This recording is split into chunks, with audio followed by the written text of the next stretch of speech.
In New York City, there is an office. In it, you'll find lots of socks, underwear, and t-shirts. This is Bombas. They make these things. They're meticulously designed, extremely comfortable, come in lots of great colors, and the most extraordinary thing about them is happening every day, all around us, and goes mostly unnoticed.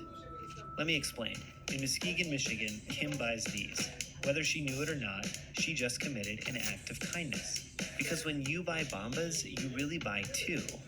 One pair purchased equals one pair donated. So where's Kim's donation pair? In this van with Isaac. How's my hair?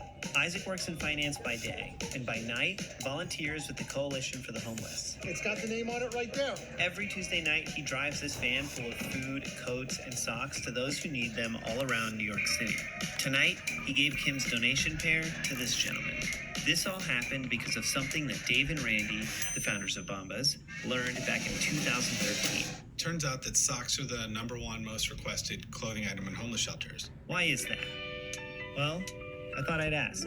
Karim, James, and Leonard have experienced homelessness. So there's lots of walking that the homeless community does. You're walking 12 to 16, 18 hours a day. This adds up to major foot issues. It takes a toll on your feet. It really does. On top of that, you can't donate used socks for hygiene reasons. So there's a big need for socks. You really get it when you know people that are on the street, that how important they are.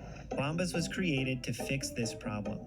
The plan was you buy one, they donate one. Simple. First, they had to create the most comfortable socks ever. They got rid of that toe seam, added arch support, stay-up technology. You get it. Then, they had to make a great donation sock. Reinforced seams, darker colors to show less wear, and antimicrobial treatments. It's a great sock, but in the beginning, they weren't sure how to distribute millions of donations across the country to the people that needed them most. There's two ways to do it. They could just give all the socks to a big organization and call it a day. Thank you, I guess. Or they could create a giving partner network. They find organizations like the Coalition for the Homeless and people like Isaac, thousands of them in every community across all 50 states and the UK, to create a giving network of local partners designed to meet the needs of each community they serve. And this is what it looks like. In LA, you'll find Mariah and Elliot.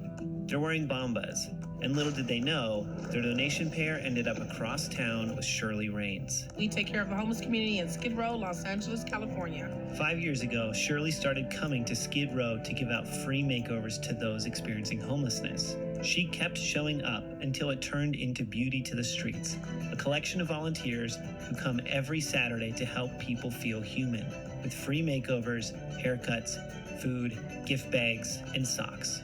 We're talking about 500 socks every single Saturday. We've been doing this for years. In Cincinnati, Ohio, Tyler is training for a marathon.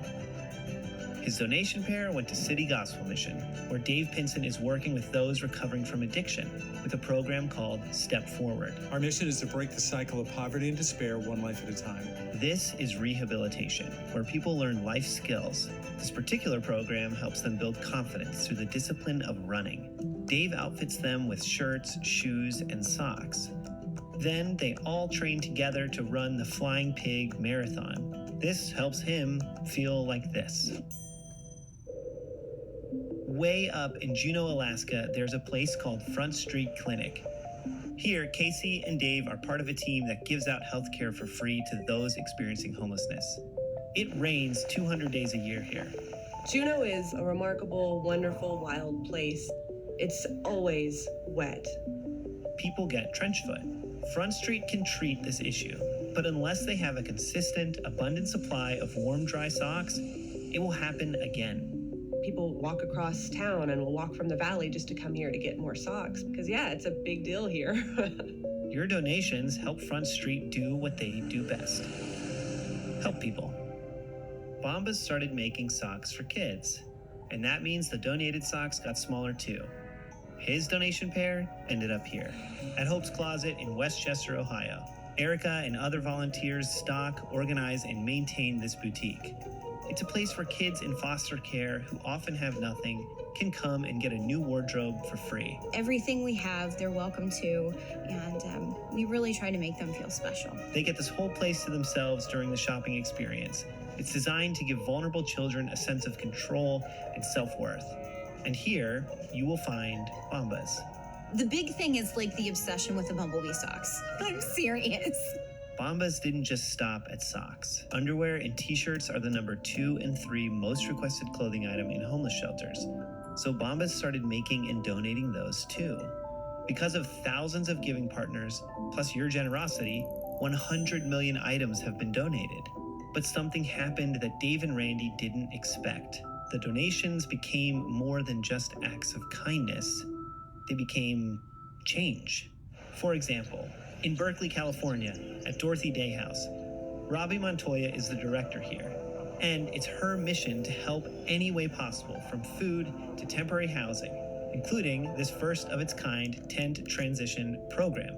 It may not be intuitive, but those living without a home tend to have little trust for systems and institutions that want to help.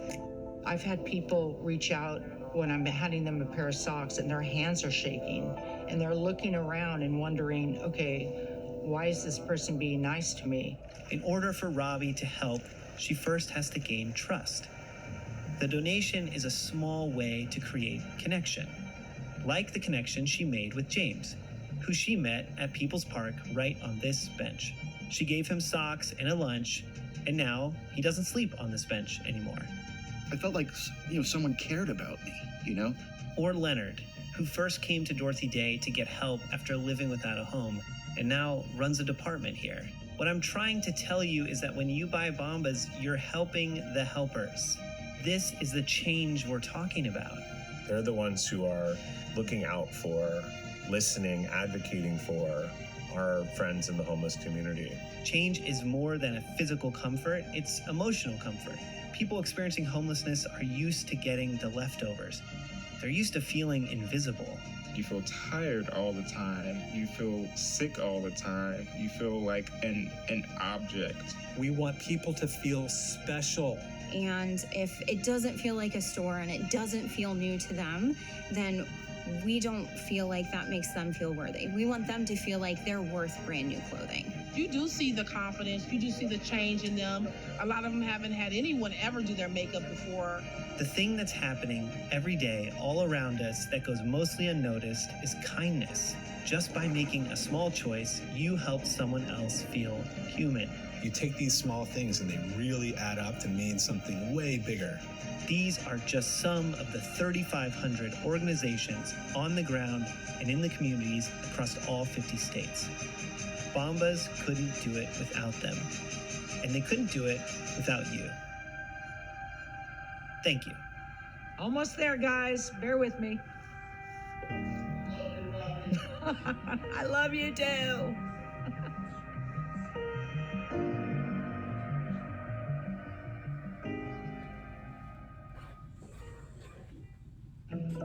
In New York,